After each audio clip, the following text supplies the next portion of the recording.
Hello, I'm David Chaston with 989, brought to you by interest.co.nz. This is where you get everything you need to know in 90 seconds at 9 o'clock with news. Mum and Dad residential property investment is gaining in popularity in the US too.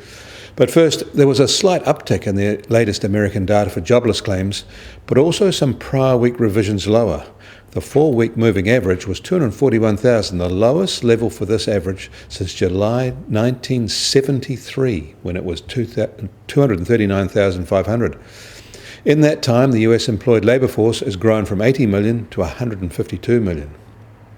And new data out shows that small-time residential property investing is growing increasingly popular in the US too.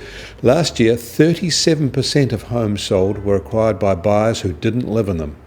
That number may include second homes or properties acquired by property flippers, but it's also a strong indication that landlords are playing a larger role in their housing market, and just at a time when corporates are pulling back in that market. The American home ownership rate is now down to 63.7%, similar to New Zealand, but still more than what we see in Auckland. In Europe, Germany has reinforced its opposition to EU bonds. Angela Merkel has said she remained opposed to shared debt within the Eurozone, and she supported the principle of individual responsibility for debt within the currency bloc. And staying in Germany, their 2016 budget surplus hit a post-reunification high of nearly 24 billion euros. That's 35 billion New Zealand dollars. A higher tax take and rising employment both boosted the result. This is the third year in a row of surpluses there. However, there was an increase in spending on housing and integrating refugees. Under their budget laws, some of the surplus money will go to a fund to support refugees. Separate data confirmed their economy grew by 1.9% in 2016, mainly because of higher spending by consumers and their government. In China, PwC is reporting some pretty startling facts in a review of Chinese M&A and deal activity.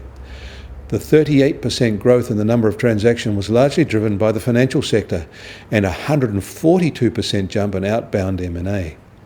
Both categories reached new record highs. In value terms, China outbound mergers and acquisitions grew by an astonishing 246%, nearly 3.5 times the previous record set in 2015.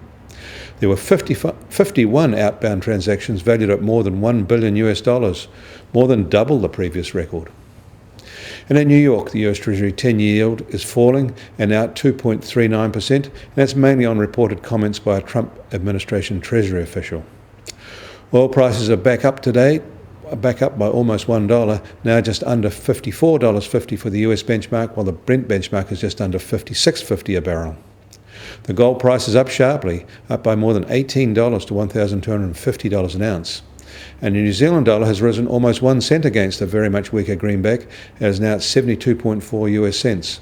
On the cross rates were little change from where we were yesterday at 93.8 Aussie cents, and against the euro at 68.4 euro cents. The TWI is at 77.7. And finally, Bitcoin hit its highest levels in more than 3 years overnight, and the famously volatile digital currency came within $3 of its all-time high. That's on speculation that the first Bitcoin exchange-traded fund is set to receive regulatory approval. I'm David Chaston.